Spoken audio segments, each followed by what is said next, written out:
city clerk to send it to the board of supervisors. When they get it, they'll put this on their agenda, and the taxpayer won't have to go down there and make sure they remember to get it on the agenda. You're sending something to make sure that it doesn't get overlooked again.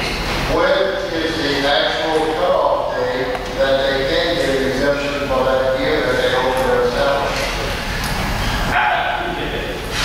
Well, okay. He said, That's the whole point. Tal told me that JEL, even when we approved it September 22nd or September 20th, it was too late. They couldn't have gotten exemption for 2011. When's it called? I don't know. I didn't ask him, well, when would we have had to do it? I know from experience in real estate, if you own a vacant lot in Long Beach, okay, and it's being taxed as a vacant lot, anywhere in the county, if you own a vacant lot, it's being taxed as a vacant lot. On April 1st, if it's still a vacant lot, if you build a house in May, June, July, you're still going to get taxed as a vacant lot. They don't pick it up.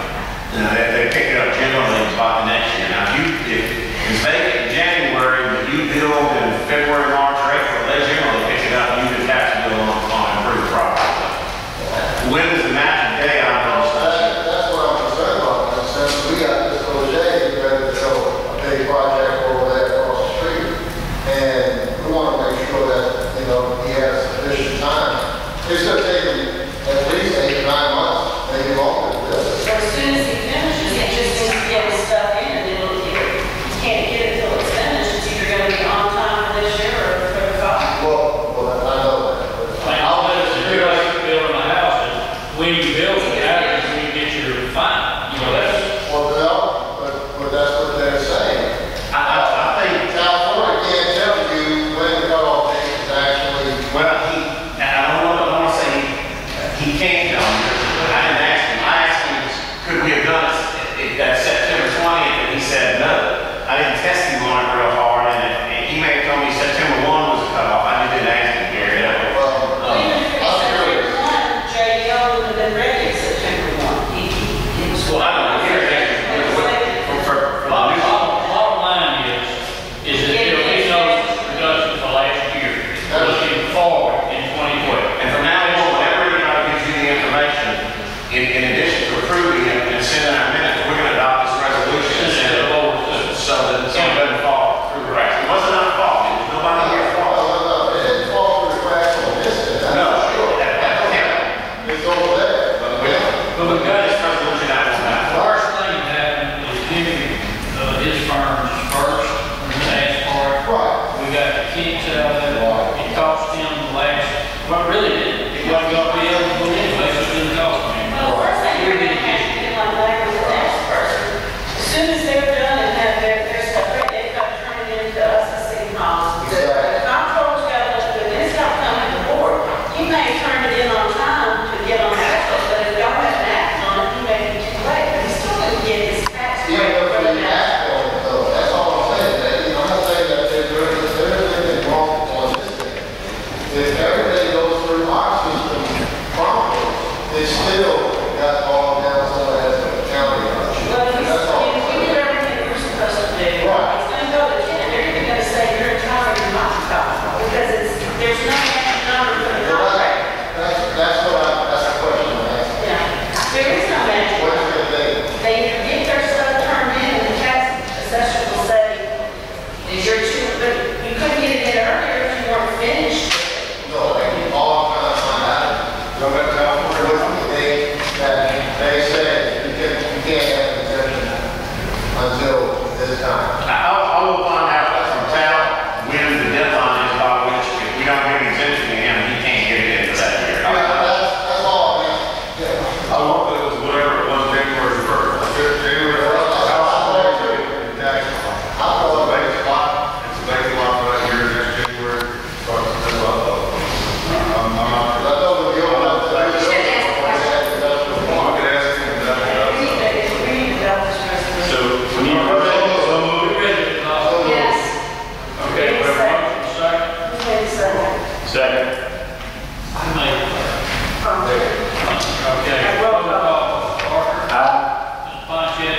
Ms. Aye. Morgan. Aye. And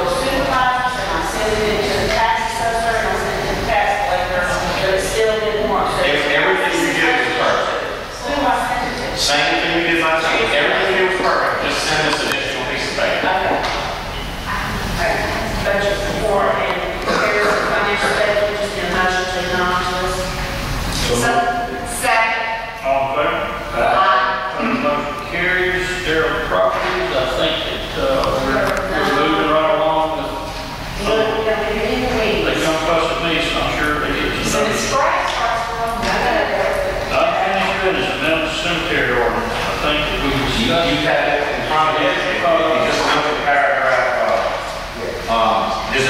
there's a typo in it that you'll correct, but it's all in G on the second page. It's just a few lines, Becky on 3, where it says in case of cremated returns. That should be in turn. where did you say that? See, that was, What did you put? now see where it says cremated returns in the G? It says cremated remains on that. Go down to number 3 on there. Oh, cremated, cremated. That should say, I said in turn, it should say cremated remains. No returns. God bless the Lord, God everybody, and we all are. They didn't have Have a motion.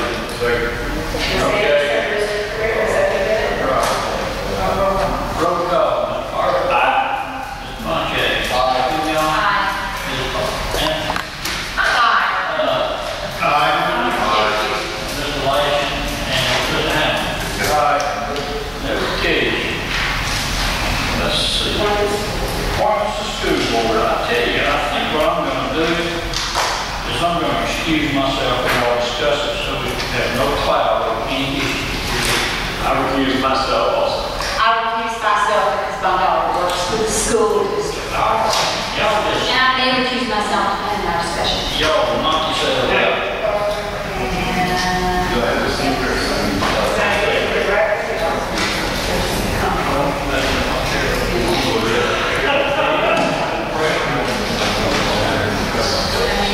Okay, it's come before us, it's time to appoint a school board trustee. Jim, I think we have some questions for you. Okay. We have 2 applicants, and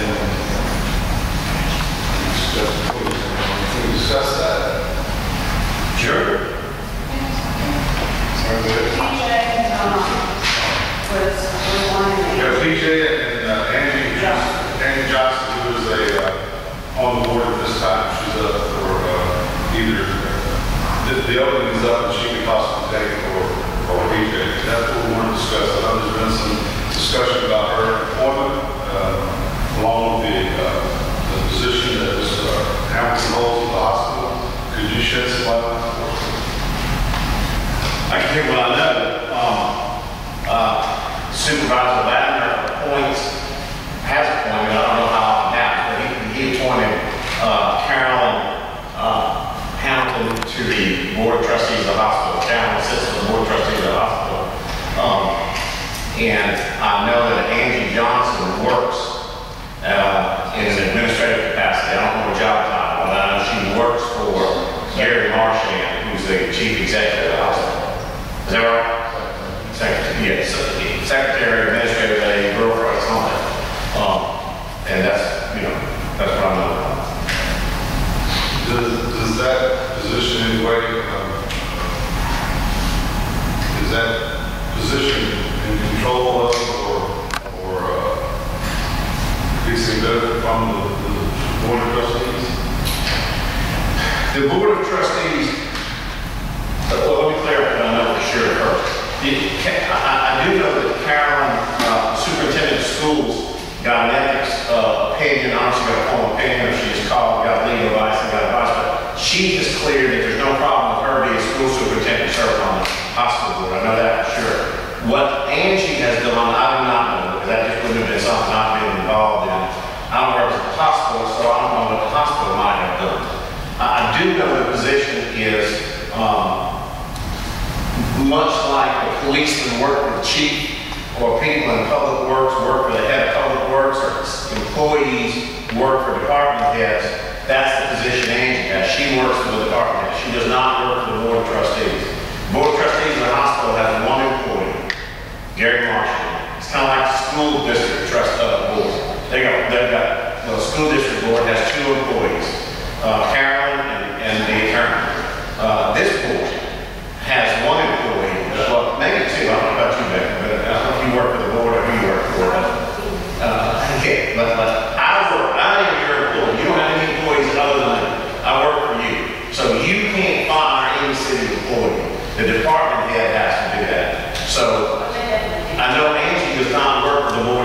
trustees, she works from here.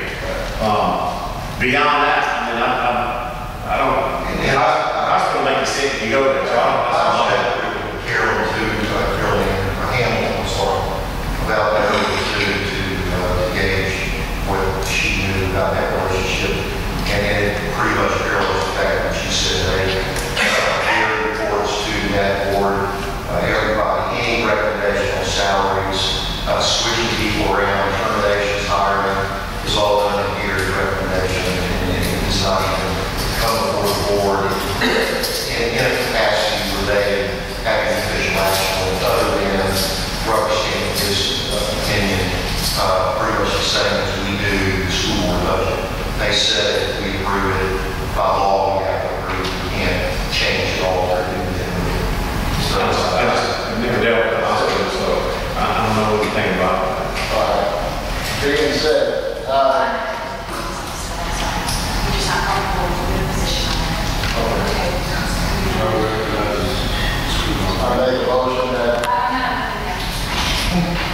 I make a motion that, I'm sorry, here. Oh, we have a form. Do we have a call now? Is this in the discussion? Since there's been a suggestion of a lack of a quorum, you don't have a quorum. There's only 3 people here available to cast a vote. That's not a quorum. Can't act. I don't have the ability to vote in case. But I don't know if you can break a tie or not. You might can break a tie. Yeah, the city mayor breaks a tie, but you can't make a quorum. Because if they voted 3-0 one particular way, you don't get to vote. So there's not a quorum. The only way you can, well, they couldn't tie. They could vote 2-1. We can't vote, we don't get to. So just, So the current appointment to the school board stays until no, as a matter of fact, I checked this because it came up in somewhere else. For many, many years, there were a half a dozen attorney general's opinions that said an appointed school board trustee just holds over until the new person's qualified. In 2010, the attorney general gave a new opinion that said no. If you appoint a school board trustee when their term expires, it expires. They're out of office, and until you replace it, they haven't inducted. Until you replace it, that position's empty. So there'll just be 4 trustees out there when the term formally expires. We can never have a quorum on this board, how do we just have to wait for the